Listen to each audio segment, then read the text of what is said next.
Oh, hello. The kid just went down for a nap, so I have a few minutes to talk to you here today. He'll probably start crying any second now. Anyway, um, the whole Afghanistan thing. Um, I just want to talk about this because I have a lot on my mind about it, and I see a lot of people giving their opinions about it and whatnot. And I'm not saying anyone's absolutely right or wrong here. And I was just to back things up 20 years ago, I was for an whatever you want to call it, a liberation movement, an invasion, whatever you want to label it as, to do some sort of incursion into Afghanistan to either find Osama bin Laden, weed out the Taliban, give that country hope and prosperity through democracy, etc., and all that rah rah stars and stripe bullshit. Anyway, I was for the active participation in writing.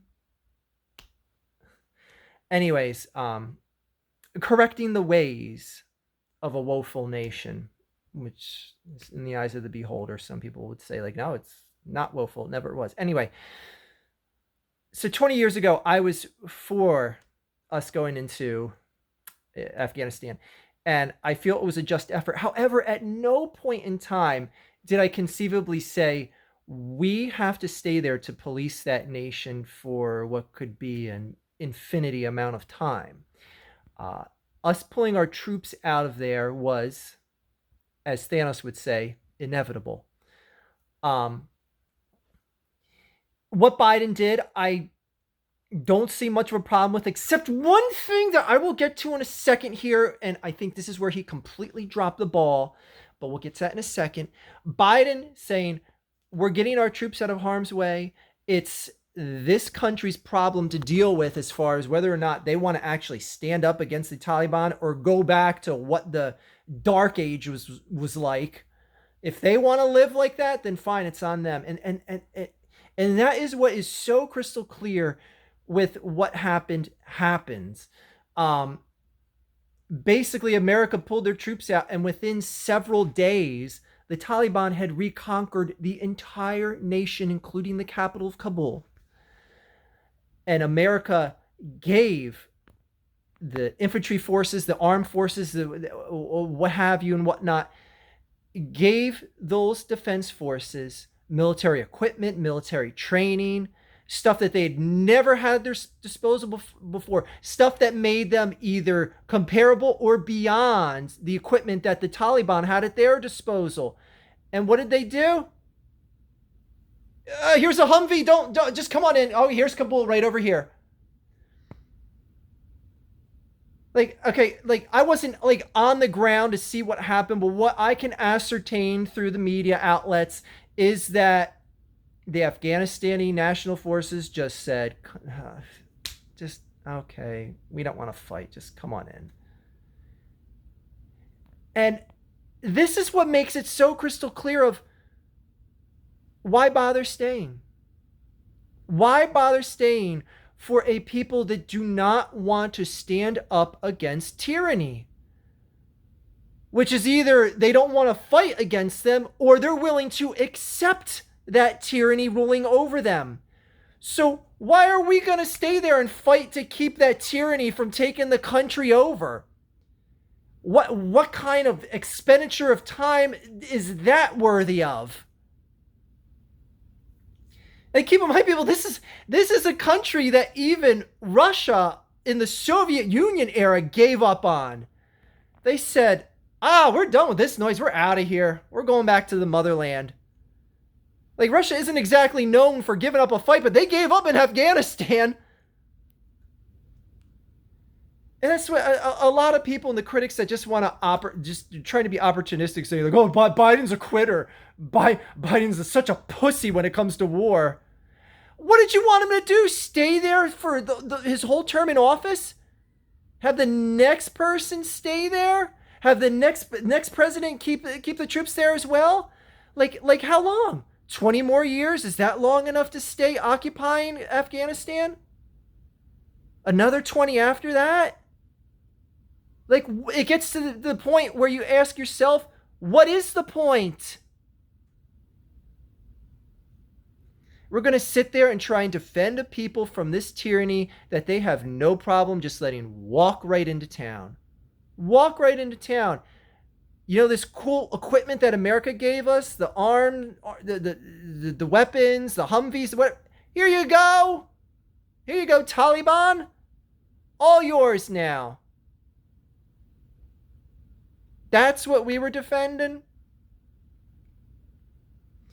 Now, it's not to say I don't feel bad for a significant amount of people here, because there are people that were aligned with the American and coalition forces that I don't think the Taliban is going to look too favorably upon.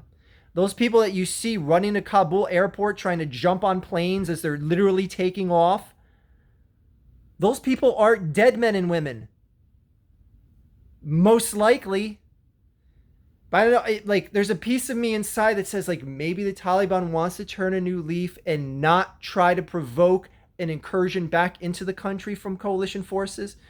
Because there's a little piece of me saying, like, you know, maybe the Taliban wants to keep their nose clean this time, try to look like a more of a democratic process and kinder, newer, gentler, new millennial Taliban. If I can just talk in a complete fantasy for a moment. Because, I mean, you do have to wonder, like, are they just going to start going back? Like, everyone, the women, I only want to see this much of your body. Just a little hole that shows your eyes. Cover yourself with that burqa from head to toe. Like, is it going to go right back to that right away? Is the mistreatment of women going to go back to where it was, etc.? Who knows? Who knows? But the bottom line is we were there with American forces and coalition forces for 20 years. And the second we left, again, I hearken back to a point always where I say, you know, every nation that became something, that became prideful, had to stand up against some sort of tyranny or oppressive regime, and they fought for it. The only ones fighting for anything in Afghanistan right now is the Taliban. If you're going to let a bully come and just that bully keeps coming back to you, you know, it gets to the point where it's like, you know, maybe you have to punch that bully in the mouth. And they had such a prime opportunity to defend themselves, and they didn't even try. From at least from what I've seen, there may have been pockets of resistance, but from the looks of things, they barely gave an effort. You know, just kicking some dirt on the bully's shoes ain't going to make them go away. So, now, the one huge problem I have with how Biden conducted this whole deal, which again, in just the grand scheme of things was the right thing to do, was the fact that there was over 10,000 American citizens in that country still after the troops got pulled.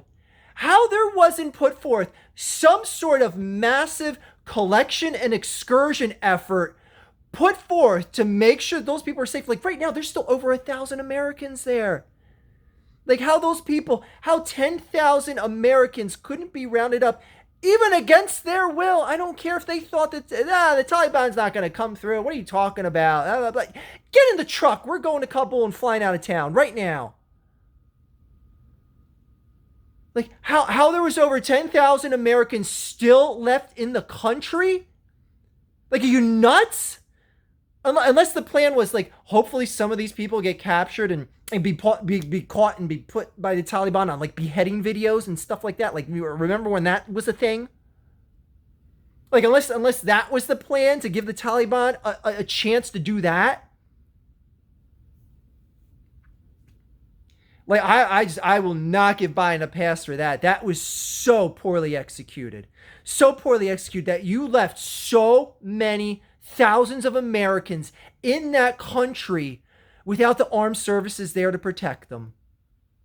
That is mind-blowing. Mind-blowing. I cannot even comprehend that. I thought literally, like, the second the army was out, I was like, boy, they must have spent all last night gathering up the last of the Americans that are in that country to get them the hell out of Dodge. Nope. There was barely an effort at all from what I've seen. And again, I don't care if they were stubborn and didn't want to leave. I don't know, like threaten to take away their passports or suspend their passports or something. Make them, motivate them to leave, for Christ's sakes. Anyway, this whole Afghanistan thing, and again, like if you're gonna call Biden a pussy, how long do you want American troops to stay in Afghanistan for to police that nation? And again, look at the people of the nation. Couple days, Taliban took them right over. Right over. And see, this is the thing, like, you can't have it both ways, Afghanistan, because so many people were so thankful when Afghanistan got liberated. They were so thankful they could have democratic processes, and downtown Kabul looks like a thriving business community and all that stuff. And you hear the numerous amount of people coming out praising it, but you don't want to defend that way of life at all. Like, how much did you really love it? Being liberated from the Taliban, getting all this stuff that democracy brings you. How much do you really love it? You can't have it both ways, Afghanistanis. Yeah, is that what they're called? Afghanistans? I don't know. Anyways, I'm ignorant to that. I just saw like so many people that were so thankful over the past 20 years. Thank you for liberating us from this tyranny. Yet you're just going to let that tyranny walk right in. Like, it was so bad that you're just going to let that tyranny walk right in without a fight. Shame on you. Shame on you. And I don't want to hear you're afraid of getting shot. They had guns. You outnumbered them 10-1. It's not like millions upon millions of Taliban like flooded in from Iran and everywhere else and just like surrounded the country and swallowed it up. There's like thousands of militants against millions of civilians and a decently armed defense force that didn't put up a fight. That's why I can only feel so bad. I'm like, okay, then you're getting what you deserve. You deserve to be ruled by the Taliban. I don't want to hear anything from you. Again, the only people that I feel sorry for in that country are the ones that work the closest side by side with the coalition forces that are going to be seen as persona non gratas by the Taliban. I feel the worst for them because they were just helping out and they're guilty by association, and that sucks. That really sucks. But again, citizenry didn't put up a fight. You reap what you sow. Anyway, that's my two thoughts on the whole Afghanistan thing. And thank you, Joe Biden, for pulling our troops out there. Less Americans are in harm's way right now. And that may be selfish just because, like, oh, I'm only thinking about my country's people. Like, no, I'm to the point where my country's people don't have to be there anymore. They don't, and they shouldn't have to be there anymore. Because again, they could stay there for another 20 years, move out, Taliban would come right in and sweep them over. Like what? Like the minds of people are going to completely change. There's a whole generation, a whole developed generations from age 1 to 20 that got raised under a liberated Afghanistan. People that are more than old enough to take up arms, and they didn't even bother. Or they barely tried. Yeah. All you Biden critics out there, do you want to say that he should have stayed? Again, I'll agree. The way things went down wasn't exactly to a T how I would have liked to have seen them go. But getting the troops out of there was the right thing to do.